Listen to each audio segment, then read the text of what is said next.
একটি প্রশ্ন ভাবুন। আমরা সবাই শুনে এসেছি বদরের যুদ্ধে আল্লাহ ফেরেশতা পাঠিয়েছিলেন। কিন্তু প্রশ্ন হল, এ কথা কি সত্যিই কোরআনে বলা হয়েছে, নাকি এটা শুধু প্রচলিত একটি গল্প যা আমরা প্রজন্মের পর প্রজন্ম ধরে শুনে আসছি? আজ আমরা এই প্রশ্নের উত্তর খুঁজব, শুধু কোরআনের আয়াতের আলোকে।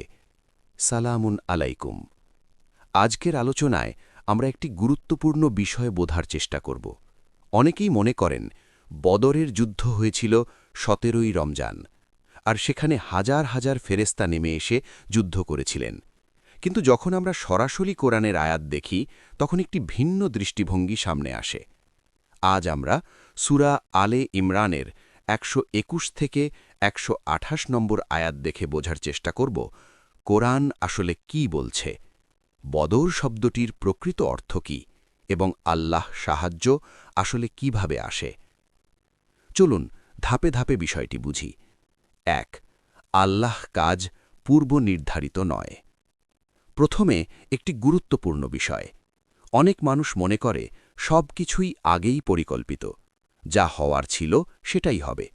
কিন্তু যদি সব কিছু আগেই নির্ধারিত থাকে, তাহলে মানুষের কর্মের জন্য তাকে দায়ী করা যায় কিভাবে?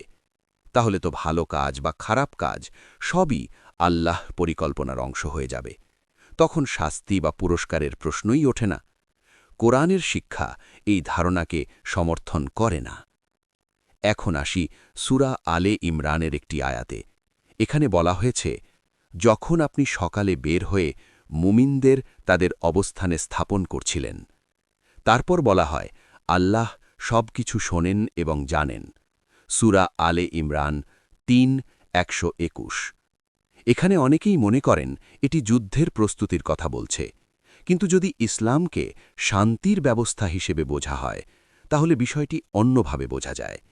এখানে মূল বিষয় হল ভবিষ্যতের জন্য প্রস্তুতি এবং পরিকল্পনা, যাতে মানুষ জ্ঞান ও যুক্তির মাধ্যমে সত্য বুঝতে পারে। ৩. দুর্বলতা চিনে তা দূর করা। এরপর আরেকটি গুরুত্বপূর্ণ নির্দেশনা আসে।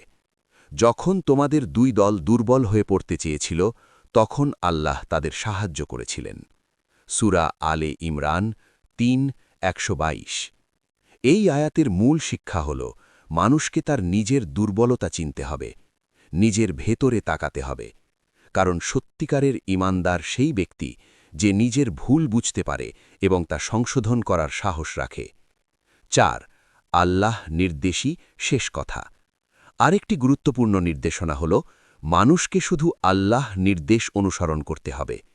সমাজে কোনো কাজ যদি খুব জনপ্রিয় হয়, তবুও যদি কোরআনের আয়াত দ্বারা প্রমাণিত না হয়, তাহলে সেই কাজ ছেড়ে দিতে হবে। কারণ সত্যিকারের আনুগত্য শুধু আল্লাহর প্রতি। ৫. বদর শব্দটির প্রকৃত অর্থ।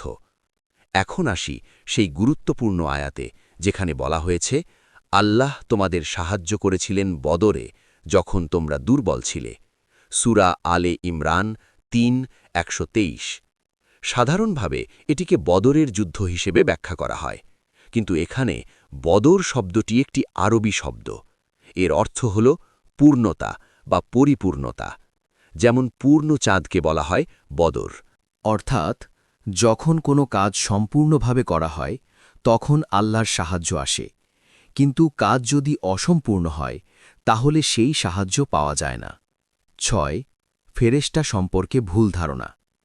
এরপর একটি আয়াতে বলা হয়েছে, আল্লাহর ৩,০০০ ফেরেশতা দিয়ে সাহায্য করবেন। সূরা আলে ইমরান ৩:১২৪। কিন্তু এখানে একটি গুরুত্বপূর্ণ প্রশ্ন ওঠে। যদি একটি ফেরেশতাই অসংখ্য মানুষের জন্য যথেষ্ট হয়, তাহলে ৩,০০০ ফেরেশতার প্রয়োজন কেন?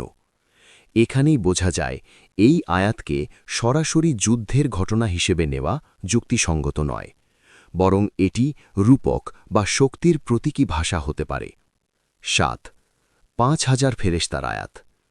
পরবর্তী আয়াতে বলা হয়েছে, যদি তোমরা ধৈর্য ধরো এবং আল্লাহকে ভয় করো, তাহলে আল্লাহ তোমাদের সাহায্য করবেন ৫,০০০ ফেরেশতা দিয়ে। সূরা আলে ইমরান ৩:১২৫। এখানে মূল শিক্ষা কি? দুইটি বিষয়। প্রথমত, ধৈর্য। দ্বিতীয়ত, আল্লাহর নির্দেশের প্রতি দৃঢ় থাকা। যখন মানুষ এই দুটি গুণ অর্জন করে তখন আল্লাহর সাহায্য আসে। ৮ সাহায্য আসে শুধু আল্লাহর পক্ষ থেকে। আরেকটি আয়াতে বলা হয়েছে, এই সব কিছু শুধু সুসংবাদ, যাতে তোমাদের অন্তর শান্ত হয়, আর সাহায্য আসে কেবল আল্লাহর পক্ষ থেকে। সূরা আলে ইমরান ৩:১২৬। অর্থাৎ আসল শক্তি কোনো বাহ্যিক বিষয় নয়, আসল শক্তি হল আল্লাহর নির্দেশ অনুযায়ী জীবন পরিচালনা করা। এখন একটি গুরুত্বপূর্ণ প্রশ্ন, আজ মুসলিম সমাজ কেন দুর্বল, কেন বিভক্ত, কেন এক দেশের মুসলিম আরেক দেশের মুসলিমের সাথে লড়াই করছে? সম্ভবত কারণ আমরা নিজেদের কাজগুলো কোরআনের আয়াত দিয়ে যাচাই করি না। আমরা অনেক সময় প্রথা অনুসরণ করি, সমাজ অনুসরণ করি, অথবা পূর্বপুরুষদের পথ অনুসরণ করি। কিন্তু কোরআনের শিক্ষা হল প্রতিটি কাজকে আল্লাহর আয়াত দিয়ে যাচাই করতে হবে। সমারি আজকের আলোচনার মূল বিষয়গুলো সংক্ষেপে। ১ কোরআন সরাসরি বদরের যুদ্ধের গল্প বলে না। ২ বদর শব্দের অর্থ হতে পারে পূর্ণতা বা পরিপূর্ণতা। ৩ আল্লাহর সাহায্য আসে তখনই যখন মানুষ কাজকে সম্পূর্ণভাবে সঠিকভাবে করে। ৪ শুধু প্রথা বা প্রচলিত ধারণা অনুসরণ করা যথেষ্ট নয়। ৫ প্রতিটি কাজকে কোরআনের আয়াত দিয়ে যাচাই করতে হবে। শেষে একটি প্রশ্ন রেখে যেতে চাই, আমরা কি সত্যি আমাদের প্রতিটি কাজকে কোরআনের আলোকে যাচাই করি, নাকি শুধু শুনে আসা গল্প ও প্রথার উপর নির্ভর করি? যেদিন আমরা সত্যিকার অর্থে আল্লাহর নির্দেশকে আমাদের জীবনের কেন্দ্র বানাব, সেদিনই পরিবর্তন শুরু হবে। কারণ সাহায্য আসে শুধু আল্লাহর পক্ষ থেকে।